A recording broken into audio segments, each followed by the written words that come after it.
Welcome to the Your Message Received podcast. And now, taking your message to the finish line, your host, John Duffin. Hey folks, John Duffin here with Duffin Media. Welcome back to another episode of Your Message Received. Your Message Received is the home, the place, the platform to help you find your true, best, authentic business voice. Hell, find your best, authentic voice. Get what you want, find what you need, improve your results, make billions of dollars, find the person of your dreams. We promise, all right, we don't promise all that, but the first few we probably do. And we're thrilled to have you back. Keep finding us, keep sharing, keep liking us on iHeartMedia, on Apple Podcasts, Google Podcasts, Spotify, and everywhere you get your podcasts, and YouTube as well. Keep watching, keep listening, keep liking. And the reason we were able to promise all of those good things is because we find people and include people who walk the walk. Today, no exception, I get to interview a friend of mine, and I'm really excited for this.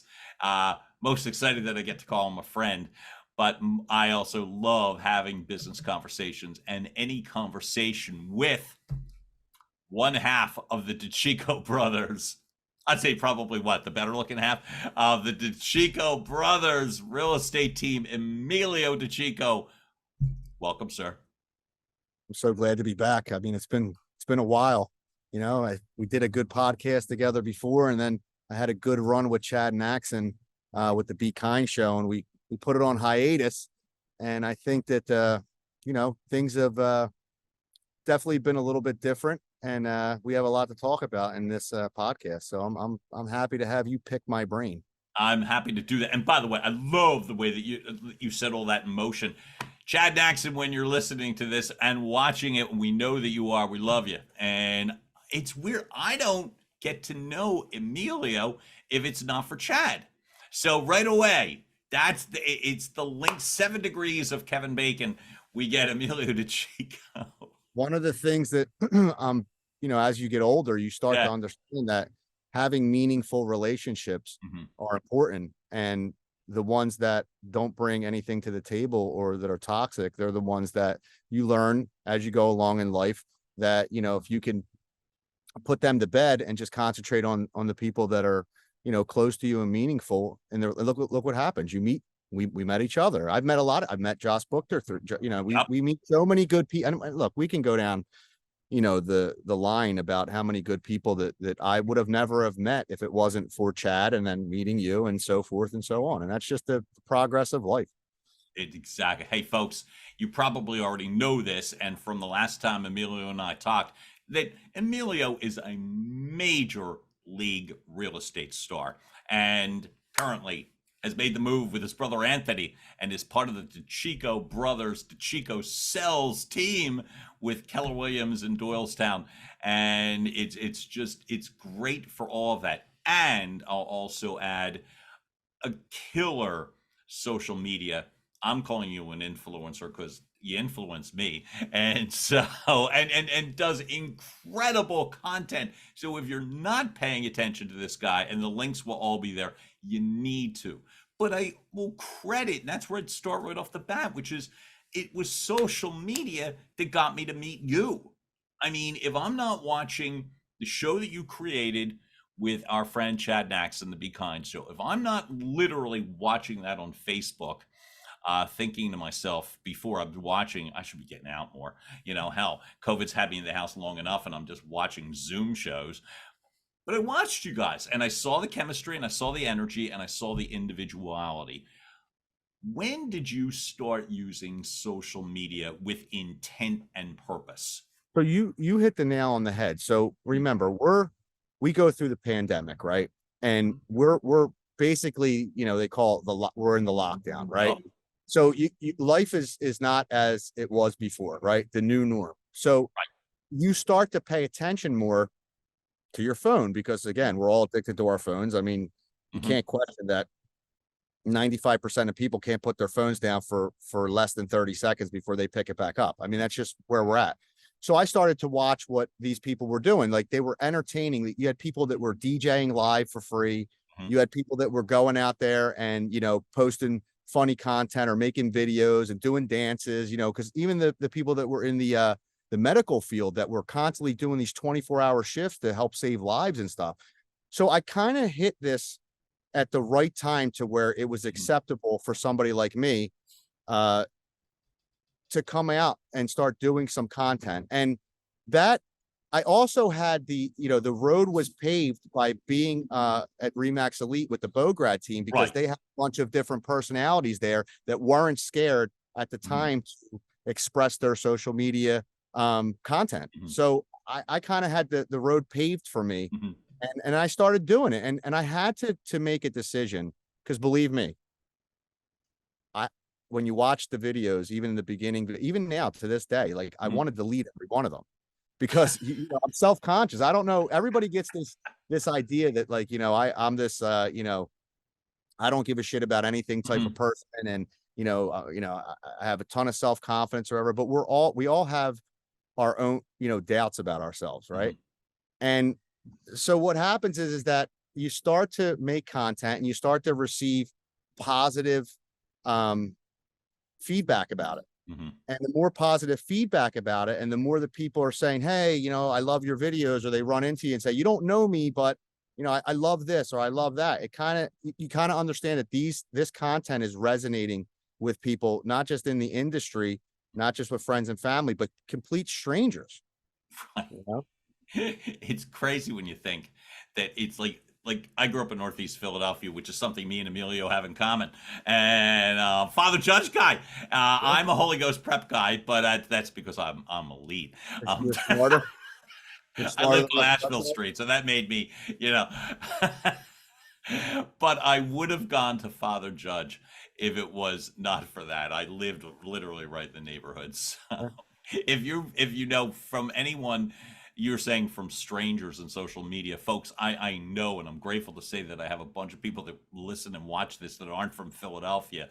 So I won't make this all about Philly, but it always matters to me, that growing up part. And like you said, talking about influencing strangers, like for myself, the last thing in the world that I felt like growing up that was I was going to be influencing anybody, let alone anybody outside of the Duffin household. What was it like? Were you are, to me, the definition of an individual. And I love that you just said that you're aware of yourself, where I don't see that at all when you're on social media. I feel like that it's that you're so free and easy. What was it like growing up for you? Were you always like that, or did you evolve in so that? Up until 5th grade, right, I was like class clown. Okay. I got kicked out of maternity BVM in 5th grade. Just I was like an anomaly. So the teachers would have my parents in constantly, and they would be like, I don't understand. He excels in his grades, like he excels in the different subjects. He's like, but his behavior is just ridiculous. Like he can't sit still. So, they tried the old therapy thing, sit down, this, that, and the other thing. And they come up with different things. And back then there was no medicine. Like now, you go, and I believe some of these kids nowadays are misdiagnosed, and they're put on, different medications where maybe you're just too smart for the environment, or you're bored. So then you start to act out. So once I switched schools, I went to public school for a year, and then I went to St. Albert the Great. Once I switched schools, I started to excel, and I guess I was starting to get more mature, my behavior. And once I got to Father Judge, it was a smart move by my mom, because we were, demographically where we lived, and at the time, the Archdiocese, you couldn't just pick whatever school you went to. Like your demographic. Oh, you went to where you lived. You went to where you lived. Yeah. So I lived in Bustleton. St. Albert the Great was in Huntington Valley, which is right on the borderline of 19115, 19116, Bustleton and Somerton. So my mom has, is a business owner. She owns a hair salon.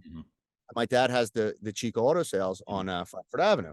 So my mom says there's no way you're going to go to Archbishop Ryan for 2 reasons. One is that you're not going to school with girls. Okay, because that's going to be another distraction for you. Like, I can't relate to any of this. I remember this. I can remember this like it was yesterday. And then she says, and you and your brother, when he goes into high school, there's not a chance in hell that you two idiots are going to come home by yourselves and run around this house with no parents home till we come home from work. She wrote a letter to the archdiocese and requested that we go to Father Judge based off of the demographic of the car dealership being in Mayfair, Frankfurt, and Sheffield, that we could go after school and literally take the 66 or walk to my father's shop. And once I got to school, to Father Judge, you know, I didn't know anybody there. I made friends, you know, the day I walked in, and I had friends the day I walked out without having any problems. And I feel like going to school with all boys left the distractions out of it. It toughens you up. And, you know, you obviously had to, at the time, it was still run by the priests and a lot of different, Right. So they caught the whip there. So that was really, these are the decisions that parents make for their kids that pay dividends in the long run. And so I love that you bring up your by no means am I an angel, am I perfect, am I any, you know, but we had our ups and downs and shit, but I never got in trouble in school again. So that to me is significant. And you brought up your folks both working. I grew up in the same vicinity, not just as my friend and guest here, but also in regards to the business.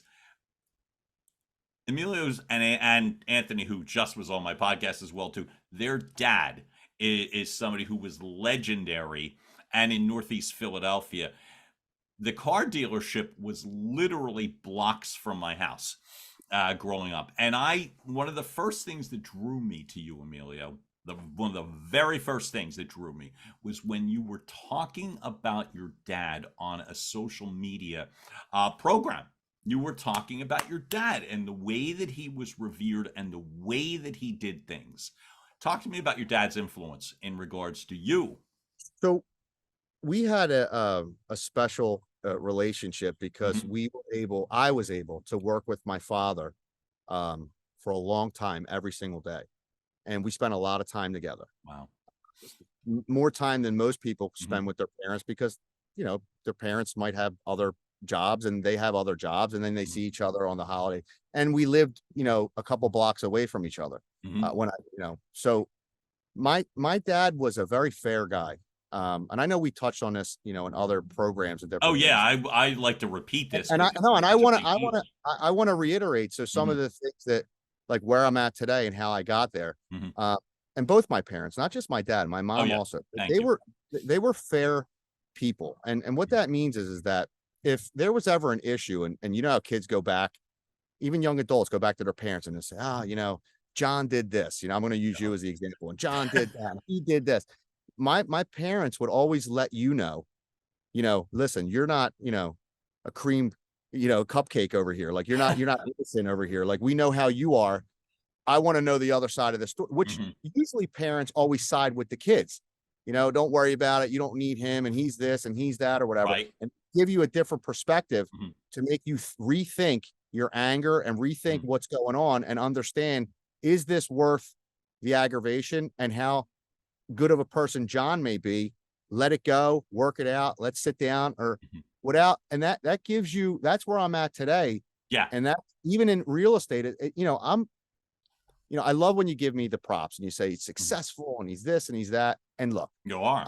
I'm very new at real estate per se as an agent. Now, what gives me the advantage is that I've bought and sold a lot of my own properties through realtors. And, you know, if I build a house or whatever, I had to buy the property through a realtor. When we sold the house, so I've seen these types of contracts and these different situations. And so it gives me a little bit of the upper hand as maybe to a new agent. Right. What my dad being fair and my mom being fair people, it's what I want to translate for myself moving forward when I do business with other agents, with other people in the industry, whether it's a loan officer, whether it's a marketing company, you know, a person even, or another agent. I want people to like me, you know, and to feel like I'm approachable, and that, you know, I'm not here to think that I'm better than somebody else. I'm not here to, you know, be a cog in a deal, and, you know, let people understand that maybe if they meet me and they see me, that's why it was good we went to that event together for the real producers, because there were so many people there that only see me on social media. And maybe some of the people were like, I don't know. I don't know. What is this guy about? Or then, Mhm. then you get to talk to me and maybe you get a different perspective of who I am. So yeah, that's what I've learned from my dad on a day in and day out basis. That he would never waver to one side. He would always try to see it split down the middle, Mhm. and that gives you a different perspective in life and how you go about becoming a problem solver or finding a solution to the issue at Mhm. hand, whether it's Mhm. with an Mhm. individual, whether it's in business, whether it's a personal issue, anything. See, I think one of the things, and you said so much there, but one of the things I think about, well, as soon as you said the word problem solver, I immediately just smiled and shook my head. I'm like I think it's a really fortunate thing when you just said a little while ago, look, I spent every day working with my dad for long hours. You also added, and I love this, it's not just my dad, it's my mom that also had a business. And in terms of the problem solving ability, you just hit on something significant to me early on, which is the sense of, it's like, what does a sense of fairness mean? Well, that's the answer, because you're not judging people, situations, or circumstances. And I think one of the things that carries me in terms of why I think so highly of you is the fact that you are such an open book. And I think that that's, to me, the mark of somebody who is in it for the problem solving and obviously in it for the success too. Um, Talk to me, if you would, in regards to taking that information, and before I get to your 360 expertise in regards to homes, talk to me about the auto business.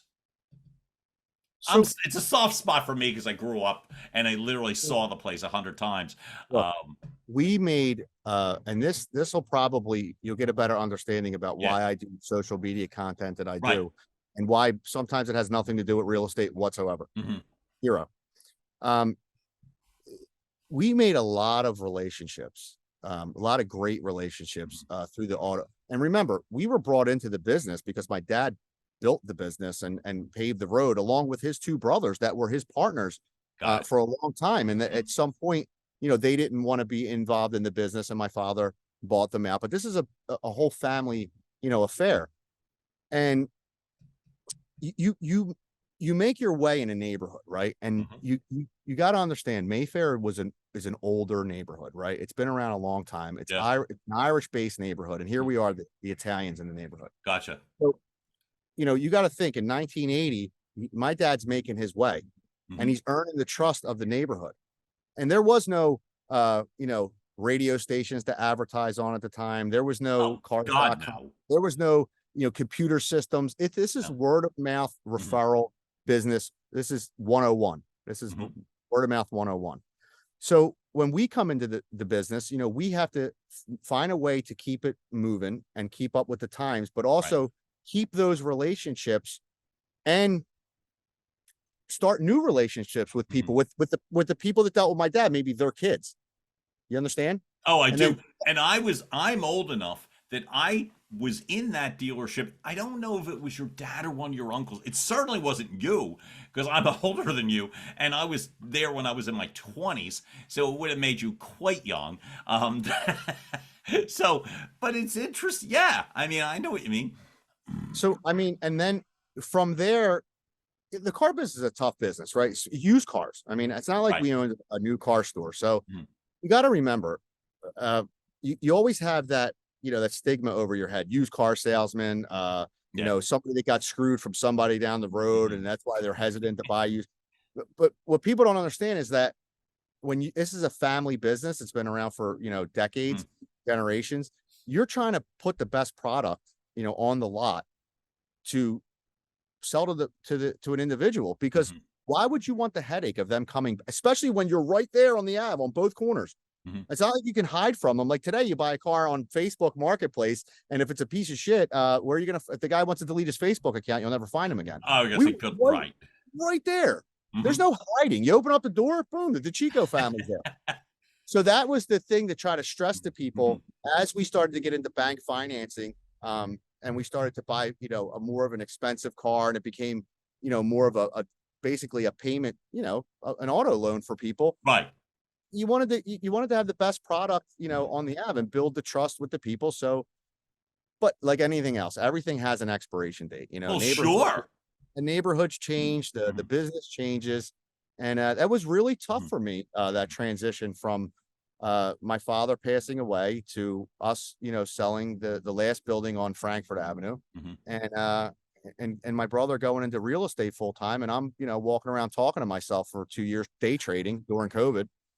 God knows what I was thinking. And here I am. My brother came out and he said, I think you should become a realtor. I think that, you'll love the opportunity to deal with people that appreciate you, on these journeys with making the biggest purchase of their life, or selling a house that has all these family, memories, or buying a bit, whatever the case may be. So I think it was a smart move on my brother's part to interject himself. He's my younger brother. So for him to come in like the older brother and say, hey, come on, I think that I owe a lot to him. I think I owe it all to him, to be honest with you. Did you feel comfortable right away when Anthony made the call? I mean, I knew I could do it, right? I knew I could pass the test, and I knew that, once I got in front of people, I just could never grasp the concept. Like, how am I going to get, like, what am I supposed to do? Go to every bar and every restaurant and every, fundraiser and be like, hey, how you doing? I'm Emilio DiCicco. Here's my card, right? Yeah. Times have changed. Yeah. So then I had to, my brother had a 10-year head start, 10, 11, 12, however long it was, head start, where he was part-time. Then he was, at Remax Elite with the Bograd team for a couple years beforehand, or a year and a half. He had a big head start. So he had his social media going. So now here comes the brother. How do we differentiate each other? Because we're two totally different. As much as we're alike, and as much as we're brothers, we're two different personalities, What would you describe as the difference between the two personalities? My brother I'm more free-willed. Okay. My brother's more what reserved. You mean free-willed? I don't give a shit, Okay, there you go. I don't care what people think. I don't care if, I'm tan or I look like a, light bulb because I didn't tan yet. I don't care. If I show up in my work truck, or I show up in, my nice SUV, I don't care what kind of clothes. If I got to show a house and I'm at a job site or whatever, and I'll just tell the people, hey, look, I own a construction company in the area. I'm on a job site. If you want to see the house, then this is the way it is. Not that my brother wouldn't do that. I feel that he feels like image for him, that he built, that's his brand. So he wants to be on the top of his game image wise. And I respect that. There's nothing wrong with that. There's plenty of people out there that have, that type of branding and whatnot. My branding is, don't mince words, don't give a shit. And I'm as authentic as they come. And I'm going to let you know if, what I think based off of my knowledge and my licensing as far as a contractor, if the house is good, or the house is not worth pursuing. I mean, that's just the way I roll. So you talk about your work as a licensed contractor. I think this is a big deal. I think in terms of what you bring to the table is far more than just your personality or your free will, as you talk about, or whatever.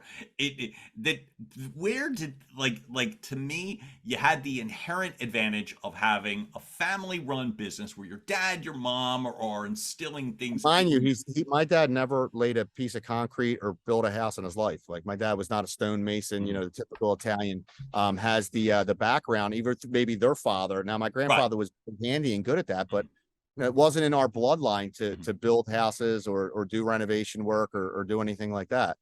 It was a passion of mine, an idea of mine that I actually followed through with at a very young age. And my father took notice to it.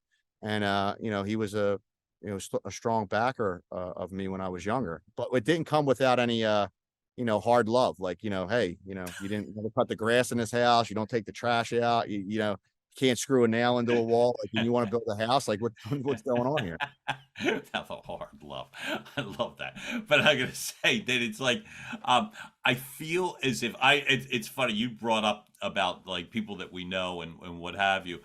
My buddy, our guest, was featured in Bucks County Real Producers magazine, and one of the things that I found so telling was the full on 360. I'm repeating myself. The 360 knowledge of building a home, knowing every nuance of a home, buying a home, listing a home, selling a home, and meanwhile getting a cover story on Bucks County Real Producers magazine. And to me, I found just that sense of it's not just your willingness to do, it's your willingness to keep learning things. And so to me, to have that sort of a breadth of knowledge, how long did it take you to get? I think that I add a lot of value to now that I feel know like you do. I don't want to sound, ridiculous. I feel like I'm a dual threat. Like there's a lot of people out there that they don't, they might think that their house needs things before they put it on the market, let's say. Right. And then I might come in and tell them, hey, let's not throw, bad money at good money. Like if you're going to spend $20,000 in your mind because you think this is not adequate to sell your house, but you're only going to get the $20,000 back, why not just sell the house? Don't spend the 20,000. Like if you're going to spend 20,000, you have to get back 40 or 60.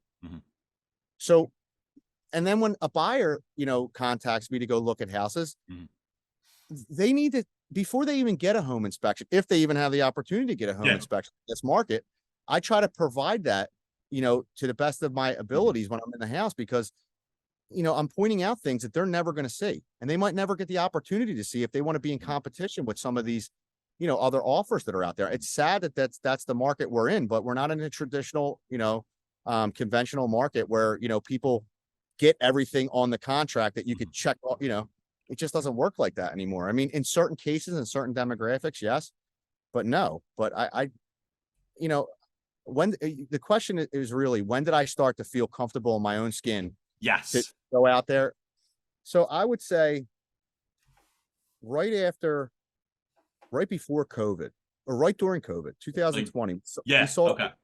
I sold my last new construction build in Margate, me and my partner, who was my cousin, Mario.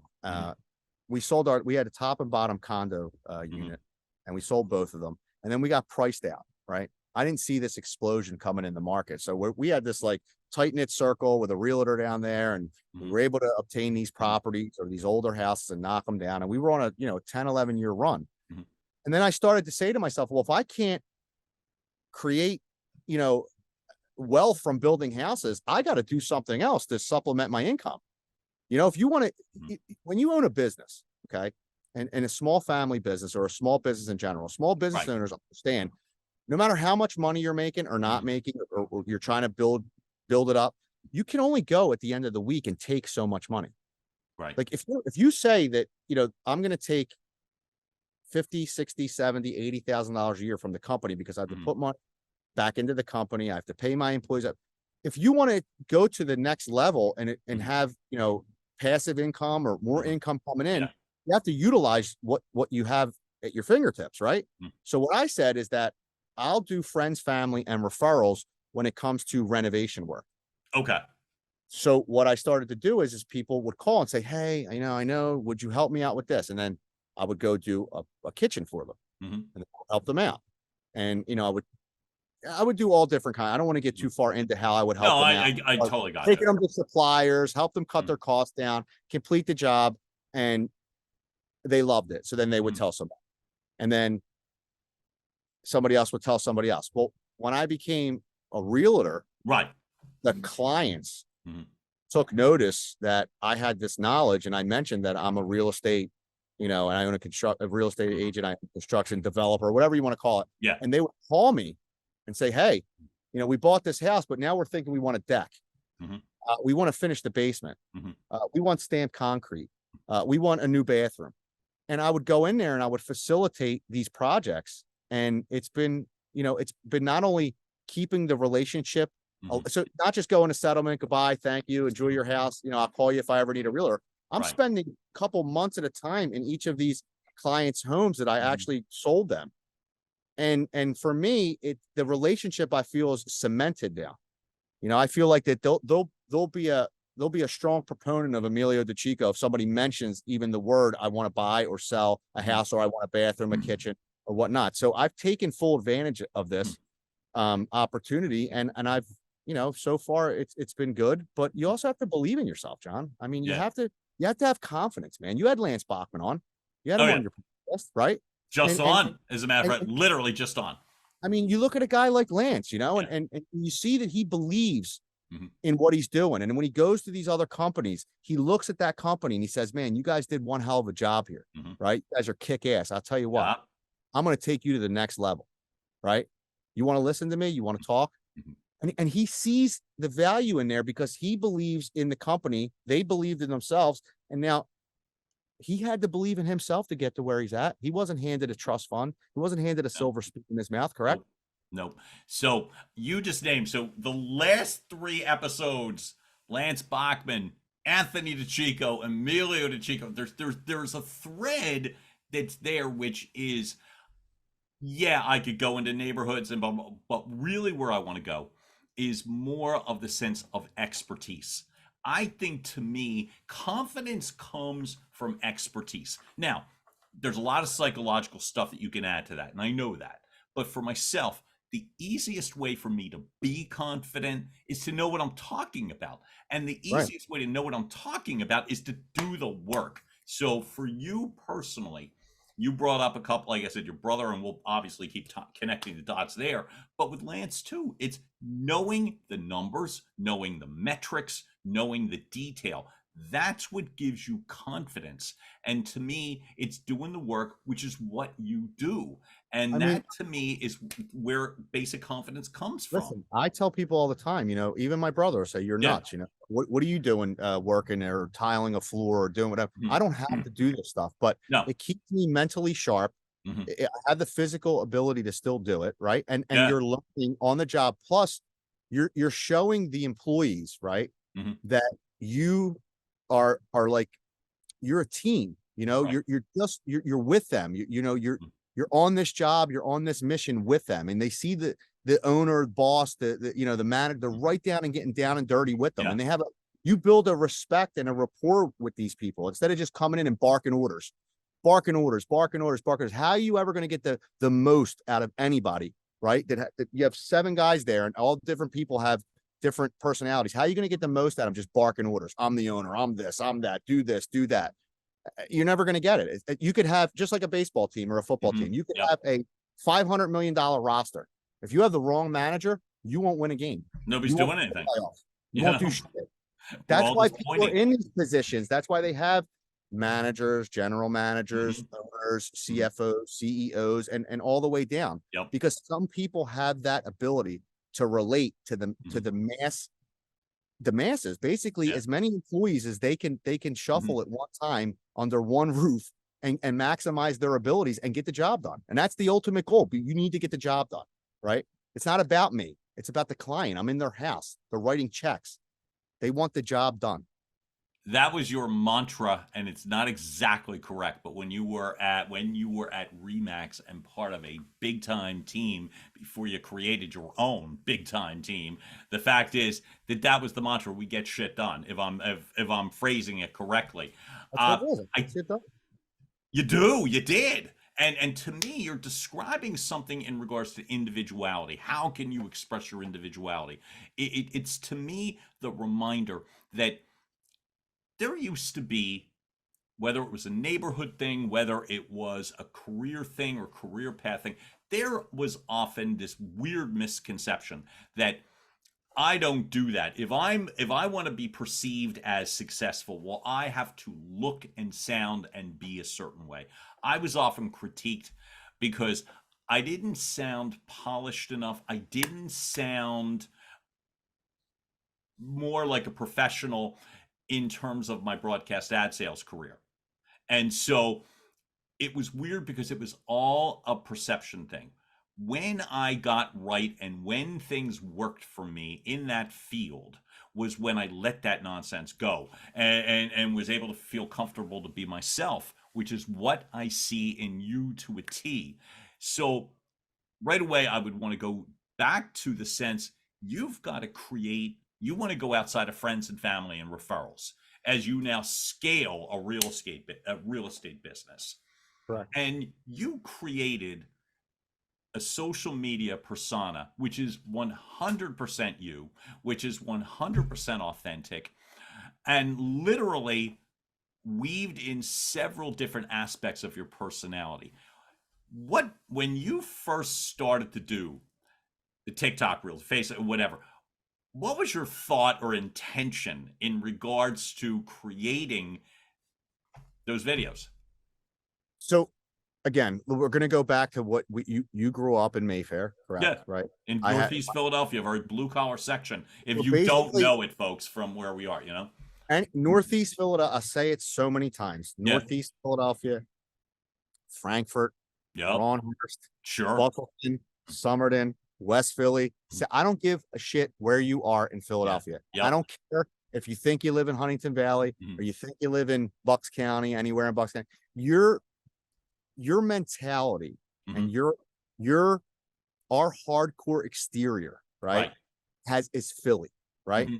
The way we root for our sports teams, the way, I mean, they could, they could win 10 games in a row and then they lose one 13-1. It's like the manager sucks. This one sucks. This blew. So we're passionate people, but we're also always on the defensive.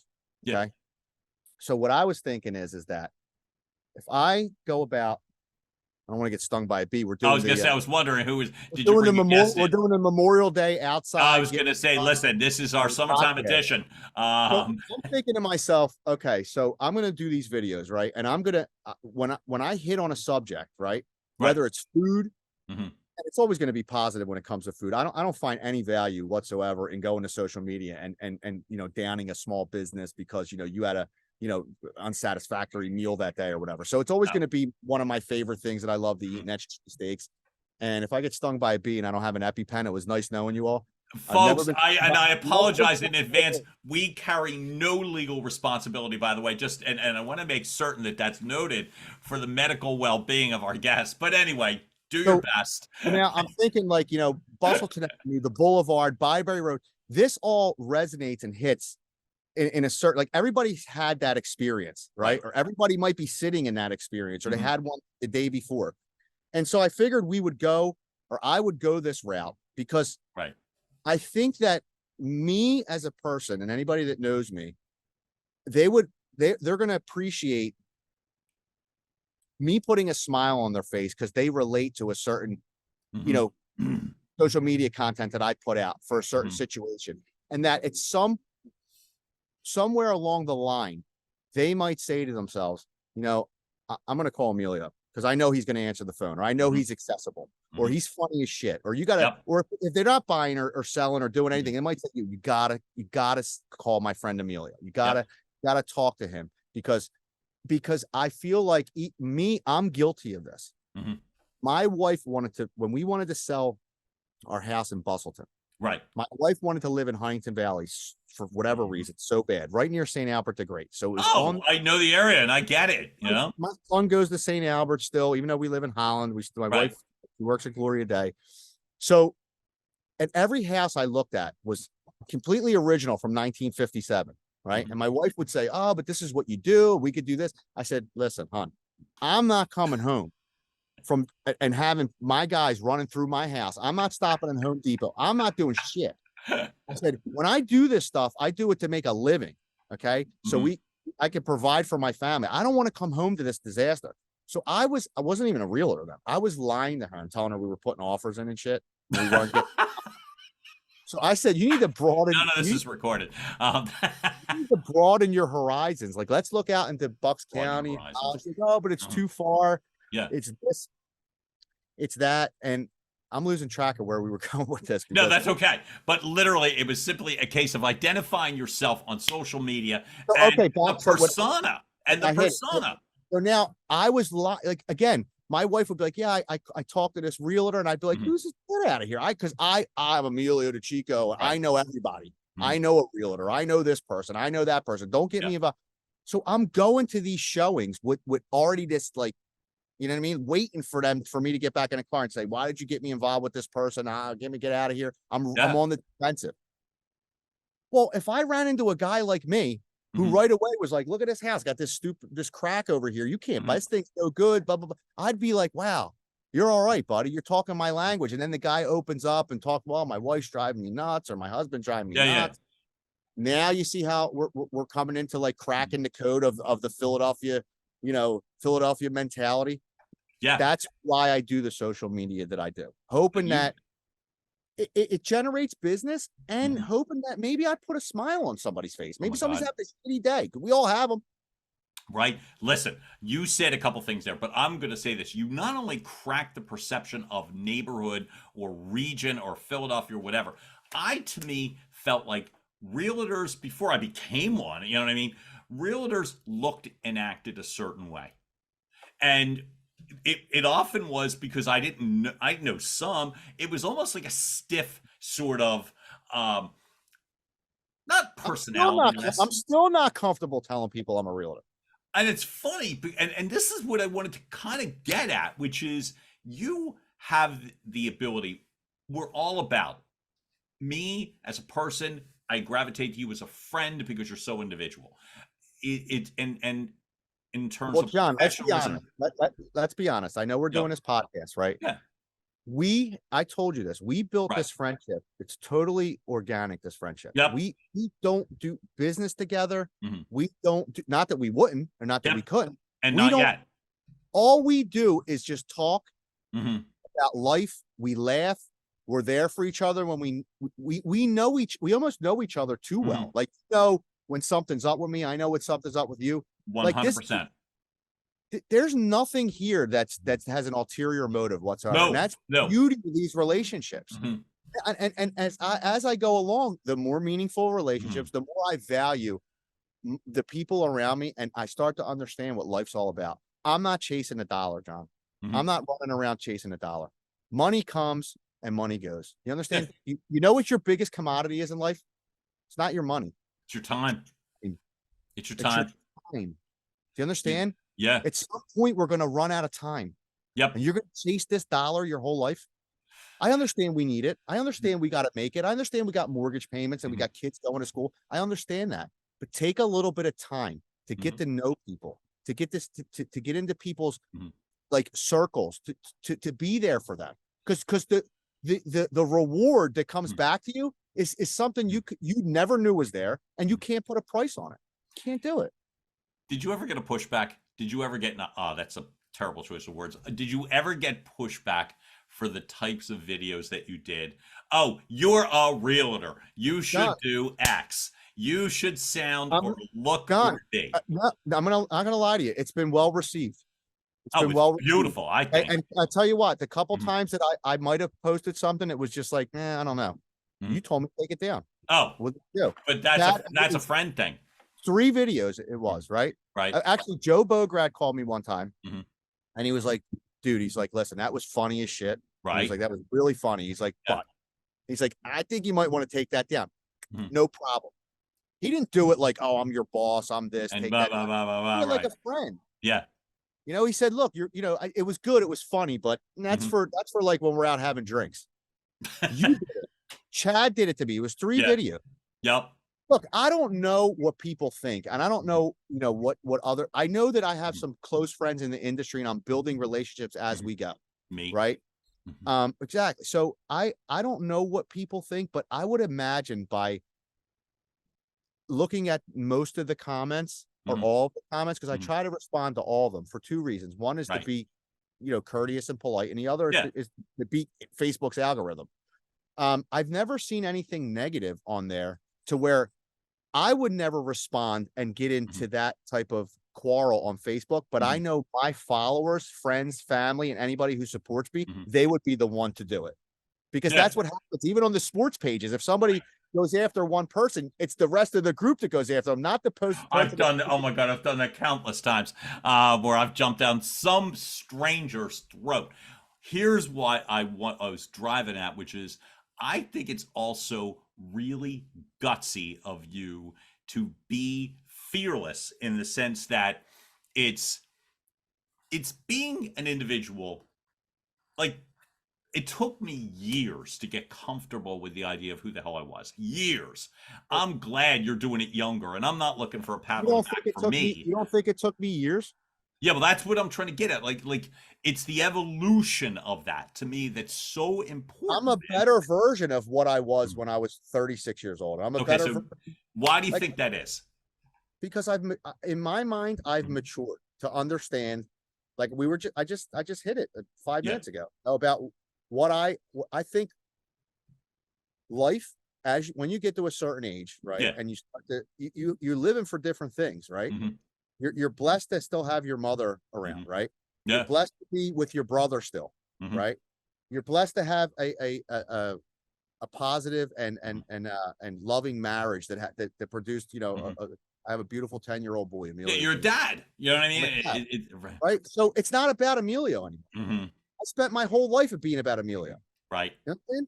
Mm-hmm. I'm not, believe me, I'm not a motivational speaker. I'm not trying to tell people, oh, I see the light now, I'm trying to tell you that the reason I'm this version of Emilio is because I learned some valuable and hard lessons, John.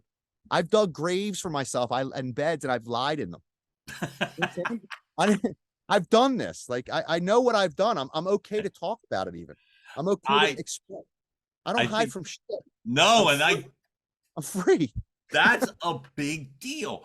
And I find that so liberating. Look, you had pointed to something. I found when we became friends, and it's weird, like when like you talked about how an organic friendship is, and it got stronger and strong. It gets strong. Nope, sorry. It gets stronger and stronger and stronger. But I can also remember look, we talk about social media and we talk about the benefits of social media, but for God's sake, it clicked in person.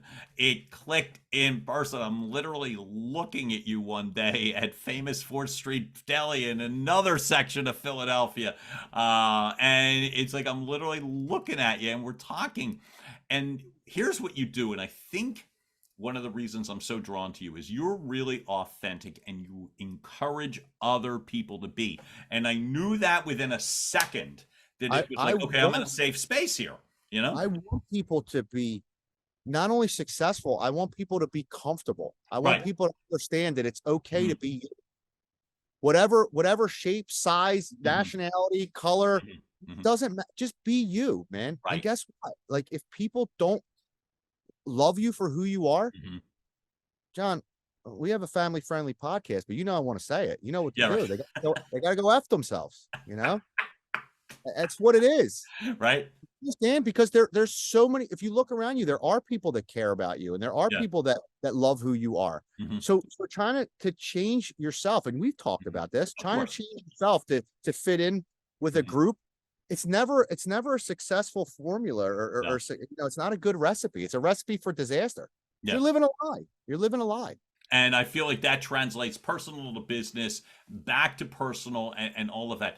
You made me incredibly comfortable, folks. Without divulging too much, it's like I've got this pretty much open invitation that I can show up at this guy's place on a Sunday for dinner and be whoever I want to be, which is typically just me.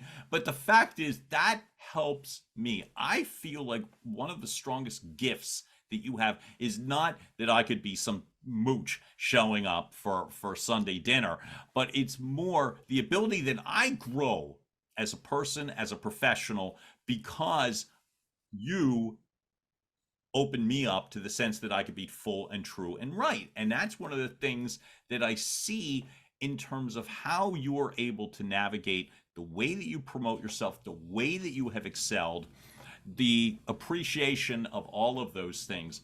Let me ask you this, which is, as you continue to grow professionally, right?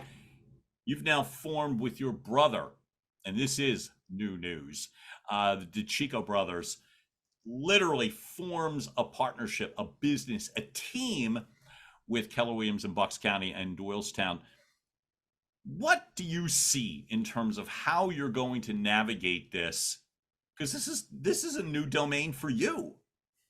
Listen, and this goes to all the other people that are doing this, right? Have been doing this for years. You have to really, really give them a lot of credit. Even my former team and the amount of work and dedication it takes to put yourself out there, whether it's mentally, financially, you're taking a risk, you're taking a jump, right? And if you're going to do something, it has to work, right? You can't just go out there and be like, oh yeah, we're the DiCicco team now, we're going to do this, that. in all reality, we didn't, right now, the team is me and my brother and Amanda. I mean, that's the bottom line. I mean, we have to build ourselves and build a structure. So when we do bring another agent or 2 or 3 on that want to join us, that we actually have something to offer them. Like that's why these other places exist. So you see like a Marcata and a Volcom. Oh yeah.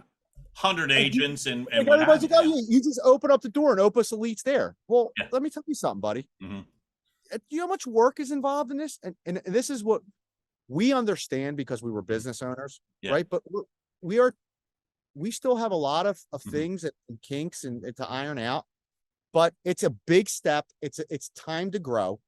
I see learning a lot by being with my brother hand in hand. I bring a lot to the table. Forget just real estate as far as just period.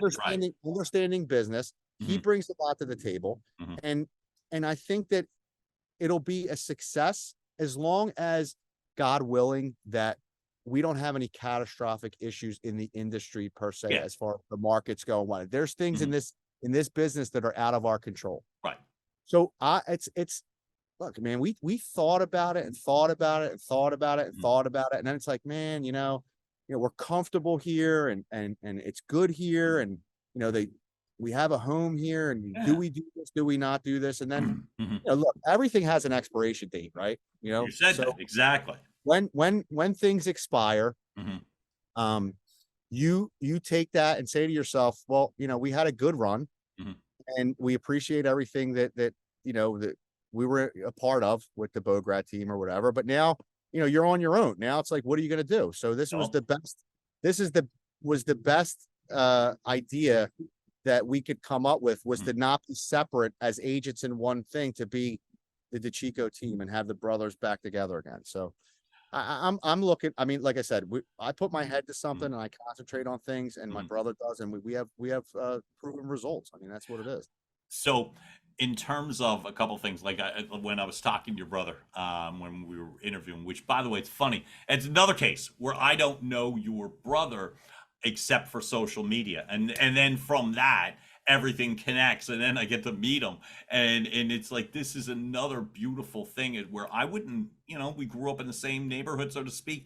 I don't know your brother at all until that. So it's the beauty of scaling things. And so getting out of the neighborhood is sometimes wonderful, because you find people in the neighborhood in all sorts of different ways. So what I was going to say is, I know that Anthony had said to me, one of his many skill sets, or the part that I noticed, was how hard he prepares. I love the fact when he said to me, he'll never bring a tear sheet, like in regards to things like open houses or what have you. He doesn't bring a tear sheet. He memorizes all of this. I feel like that's the mark of a true professional. Your expertise, one of them, of the many, is your inherent full knowledge of not just a geographic area, but the actual home itself, like the details and the money aspects of it, Pride on that, like memorizing the details of the house, and before I put eyes on it. That's one of the things that we're big about. You know what it's like? People will hit you with, like, out of the, like, off the spark, right away. Like the question, it'll hit you between the eyes. How could you build buyer or seller confidence when you're like, let me go home, I gotta call, I gotta check the MLS? When you can, they ask the question, you give the answer. They ask the next question, you give the answer. There is no space or time in between for them to question your ability, because you don't know who you're dealing with. They might already have the answer. They just want to hear. Exactly. They just need to know that you do. Look, I can still remember the first couple times. I think the mark of a professional, the mark of somebody who really cares, even if you want to come off as free and easy and all that stuff like that, the mark of somebody who's really on their game is the prep. I like to have fun. Yeah. And I like to, be free and carefree with my words and my content and stuff. But when it comes down to business, it's all business. Yeah. Like that's the bottom line. It's trying to maximize the money for the clients that I'm listing houses for. And it's trying to get a house under contract for people that are looking to purchase a house, whether that's through building relationships with other realtors, whether that's, helping them structure a great deal, the path of least resistance. I try to give them the total experience that they deserve, because they're giving you these opportunities, not only to provide for your family and earn a living, that you're on the journey with them. Like you're basically intertwined with these people's lives. Everything. They bring their kids with them. Sometimes I'm holding babies and shit while they go look at the house. So this is what you got to do. You're a better person than me. I'm like the mayor. I go around kissing babies and shit. What are you gonna do? The kid's crying. They go like, "Oh, I'll go downstairs. You guys give me the kid." I got the kid. I'm in the kitchen like this. They're breastfeeding this kid while they're looking at the. But what are you gonna do?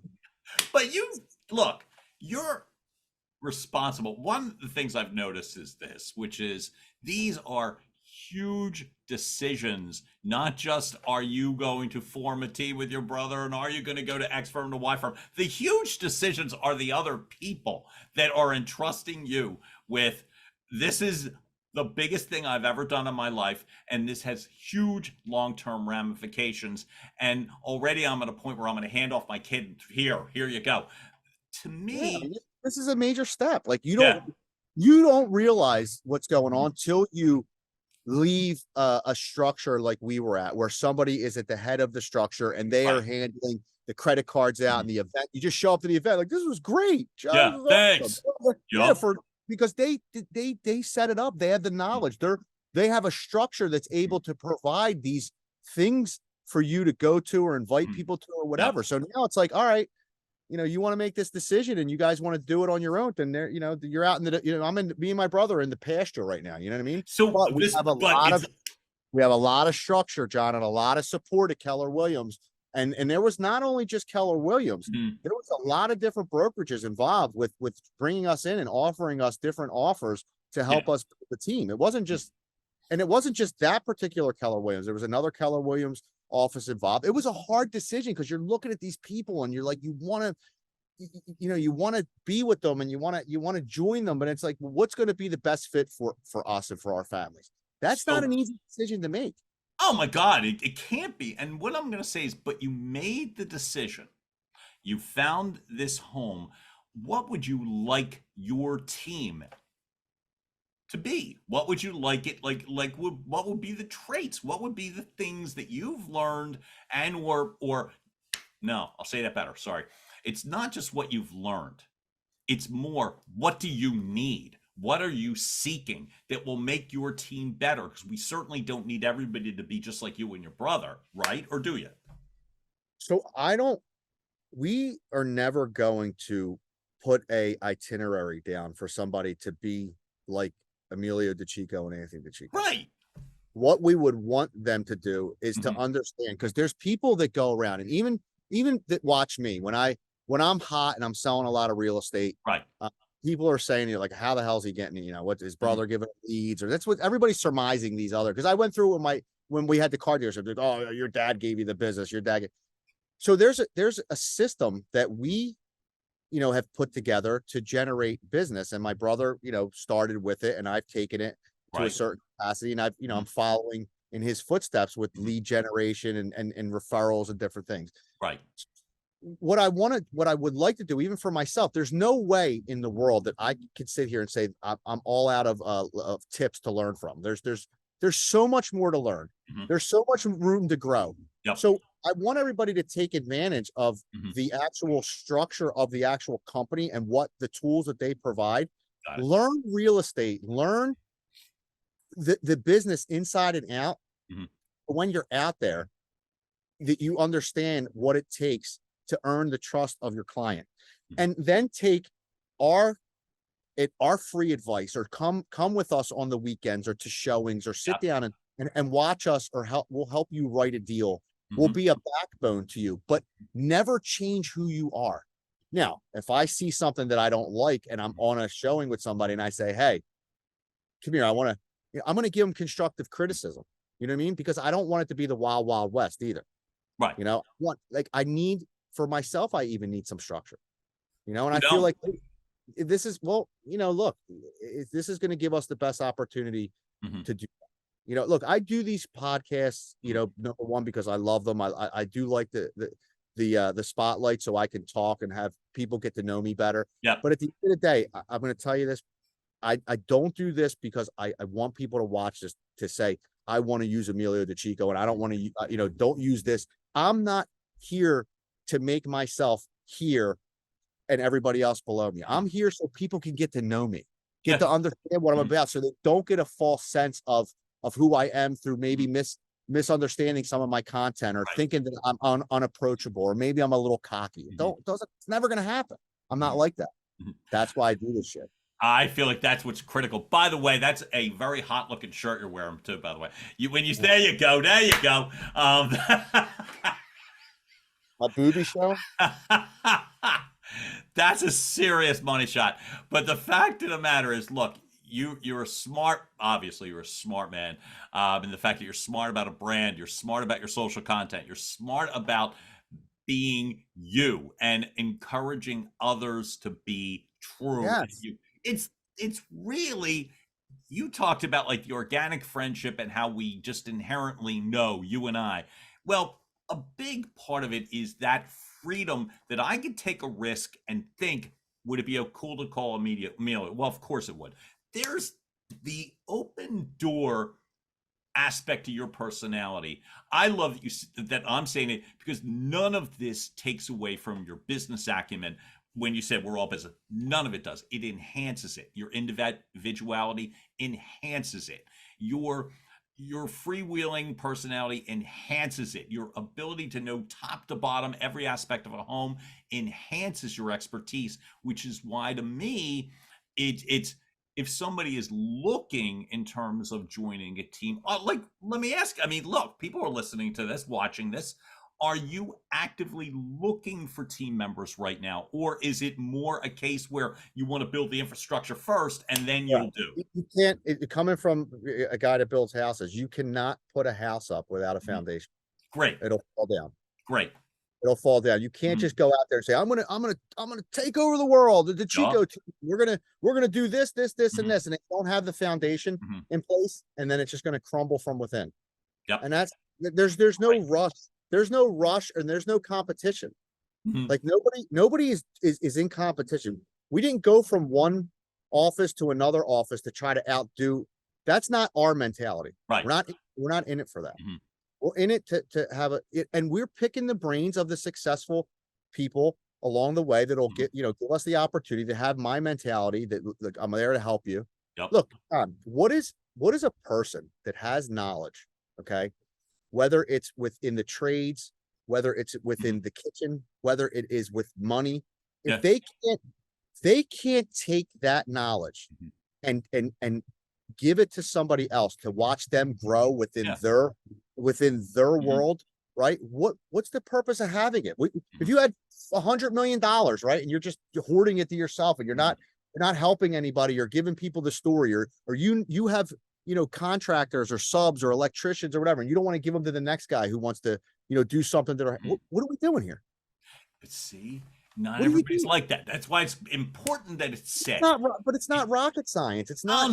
No, it's not. But the fact of the matter is, it's still gutsy. I was very paranoid by nature when I first started having some success in regards to my former field, broadcast ad sales. I always felt as if I was only okay.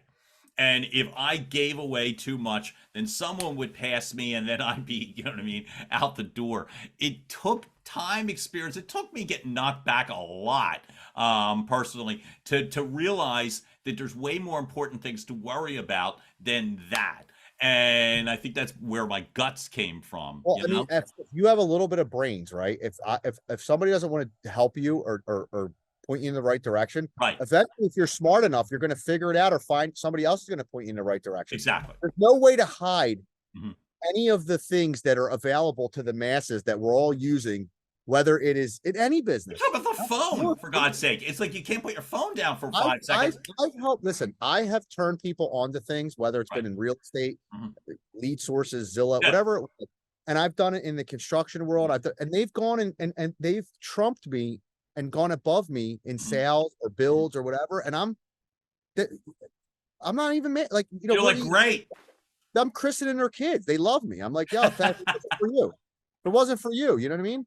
Well, I don't need a pat on the back. I don't need to be, I don't need the key to the city. Like all I did, they're the ones that took it and ran it. Yeah. Well, who am I? I don't even want people all the time. Thank you so much. For what? Why? Because I gave you a phone number. I showed you how to do something. These are the things that keep the world going. Making it's it better. I'll tell you this, it's a simple formula. It's a simple formula, but this, we have, as humanity has lost, they have lost their way with a lot of simple things that because life is not as complicated as people make it out to see. Oh no. There's just too much of not paying it forward, not being kind, not understanding meaningful relationships, and people bullshitting around and arguing over the dumbest things. And look where we're at in today's world. We're running around, we're working all day, we're watching our phones, we're listening to bullshit, news, and we're coming home with just vegging out and going to bed and rinse and repeat every single day. That's why I'm outside today doing this video. It's beautiful outside. It's beautiful. I got tanner. Look, the garage doors got tanner. I feel like it's a public service. And listen, you start out hot, you're even hotter now.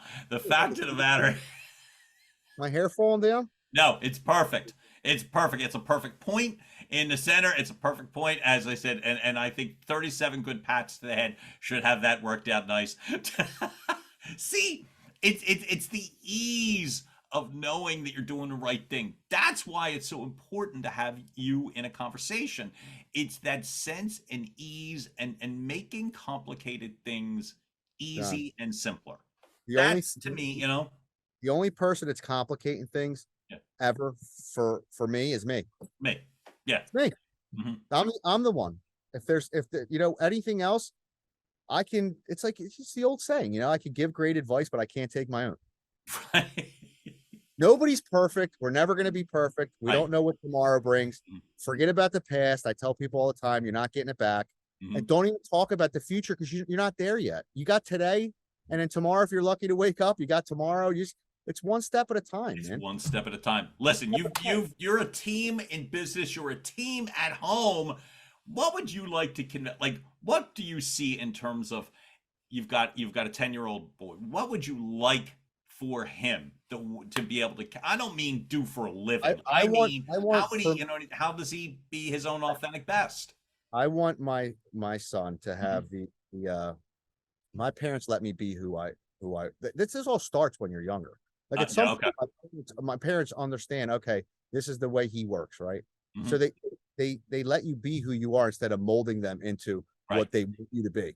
So I want my son to enjoy his life and to get the most out of it, and for me and my wife to provide him with a setting where he can enjoy it, because at some point in time he's going to be 18 years old, 19, 20, 21, and guess what? He's going to be just like me and you, paying bills, paying rent, paying mortgages, getting married, struggling, paying car payments. It's all the same shit. So you have that certain time. Like I said, your best commodity is your time. And if I could provide him with, and look, I give him tough love. I'll give him, all the education, and I'll give him, all the perspectives, because I've been there and done that. But I want him to experience being a kid, being a young adult, maybe seeing a little bit of the country, seeing the world, expand your horizons, because at some point in time, adulthood comes. And then from there on in, you turn around and look, you're 46 years old. Right? How about that? Or a lot older if you're me. You got garage doors. You know what I mean? What happened? And I had nice hair at one time. The nice hair. You still do. Come on, man. You still do. I was going to say, but I love that message for your kid. I just think that's a really cool sense of just, you know what I mean? Like peeling away the onion, allowing them to be themselves. So you're saying to me that it's not quite like your video scenes from an Italian father. It's not quite like that at home, or So a lot of that. So when you go on my TikTok, great, by the way. They're pretty much dedicated my TikTok now to being the Italian dad, right? With your link will be here, folks. Don't worry. His link, Emilio's link will be here. I was raised like that to an extent, Oh, really? Okay, cool. I wondered. It was the generation before that, like my grandparents. Right. That's how they were with my dad, and you know what I mean. Like that's where, and this is real. Like a lot of people can relate to this stuff because they would come up with these, and they would mix up the words, and they would come up with their own sayings, and you would just die laughing listening to them talk. I wondered what the root of it was, because I didn't know if it was a direct steal from your dad, but I love that you were saying it's almost like skip a generation, and then it really feels true and real. There was a time when I was younger. My mom will tell you this, like when you see her, you know, my dad called me boy. My mom was like, "What is it? What are we, Tarzan and Jane over here?" Like my dad would be like, "Boy, go get me this. Boy, go get me that. Oh boy," and my mom would get pissed. Like, "What are you doing?" So imagine trotting that around in 2023. It's like yeah, nobody calls that, and it's like the thing is that I feel like you captured the heart, and that's the part that's great about it.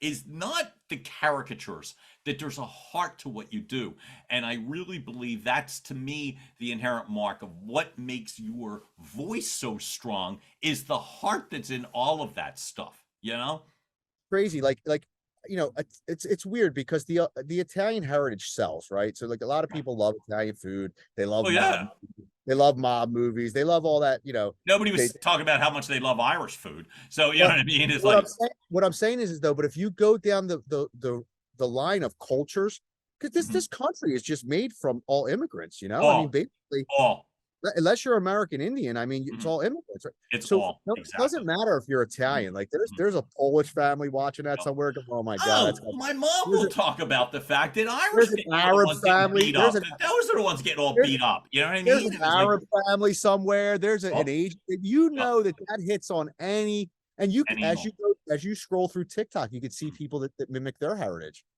That's and it's not, right. You know, you're not making fun of them, and you're not. It's not about that. It's like remembering, because the more that we get older and we lose the different generations, the more we become more Americanized and more into our, and those traditions and everything, they're gone. They're a thing of the past, man. Well, I would say, to wrap this, that it's the sense of the problem with social media can be the sense that everyone is filtered and made to look prettier. And by the way, what the hell is this glare on my face? Real quick, before you close, I want to tell you this. Okay, tell me. I'm going to cut you off. Don't be, but I'm noticing apparently I'm getting whitewashed. The most phone calls I get about my video are, how did you make that video? Did you do that in one setting? Did you do that with...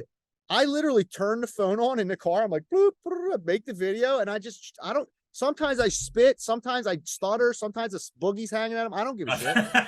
I don't have a videographer. I don't have editing tools. I don't have none of that stuff. I don't have. You told me that, and I really did believe there was a process. Legit, like, I'm driving, let me make a video. I really believe that there was okay, walk me through step by step of the process, and you'd be like, I turn my phone on and shoot it, and it's like constant thing. Like, you need to teach you how to do what? Turn your phone on, swing the camera around. So I don't know what you sound like your video. I almost feel like charging them for it. I'm like, you're going to ask me this stupid question. It's $35 an hour for me to teach you how to do it. That's what you say. Hey, I'm going to give you my step-by-step handbook. Turn phone on. The end. Brother, I feel like, to me, as I said, there's a million directions I can go with you. They're all good, which is the best. It is a great privilege that I get to call you my friend. And you teach me stuff. Look, this is the thing, the reason it matters to have you here. I love that you enjoy this. I love that you get your name and brand out. But to me, it's like you teach people, for God's sake, that it's like, if we can find, look, the whole purpose, the point of the show, if I could find one person that can get to where I got, or further, even better, faster than me, don't bang their head as frequently as I did, not be as worried and weird as I was growing up, I did the right thing, you know? If I wasn't so hard-headed, I would have been a realtor, you know, right when the market, was crazy good. And even though it was during COVID and stuff but I didn't want to listen. I wanted to do this, and I wanted to do that, or whatever, but I needed structure, and I finally got, real now. And I figured it out. And you're crushing, and I love that. Folks, I get to say now, how is it now? I will have your TikTok link, I'll have your social profiles. What is the best way to get to you in regards to the business at hand? Somebody is looking to buy, sell a home. How do they get to you? I have my Facebook page. I just message. It's so accessible. Just my phone number is on my page. I mean, I know the spams get to me all day long, the spam calls, because they take it off of the Facebook. But I would. How do you think I got your number? So I would reach out. I would message me. Listen, it's not always about even if you have a question, even if you're not ready to do anything, or you want to pick my brain. Maybe you need an electrician. I don't know. Yep. I'm not an electrician, but I'll give you one. See, and I can trust the fact that it will be a damn good one too. Yeah, it'll be cheaper than the one you probably got a price from. So. I don't want you to get stung by a bee. You gave me some extra time today and some extra love, and I really appreciate you. Emilio DiCicco, thank you for making time for me today, man. Dude, you look way better. This is nuts. So I have these aluminum blinds. File this under the Hollywood secrets of a podcast. You have the strips in your face right now from the blinds. Let me tell you, I had a guest one time say, because this is not the first time, this will be getting corrected, say to me, "You look like you're in jail." And it was like, and I feel like I'm holding the bars. It's like the AI version of John Duffin. And that's an upgrade. Emilio, thanks so much for being here, buddy. I love you. Thanks for having me, guys. And folks, I absolutely thank you. Folks, you just tuned into another episode of Your Message Received. Keep watching, listening, liking, sharing, and we will be back with more. John Duffin here with Duffin Media. Be good to yourselves, folks. Thanks so much for all this. Have a great day. Bye. Now making its way across the finish line. Your Message Received has been a production of Duffin Media.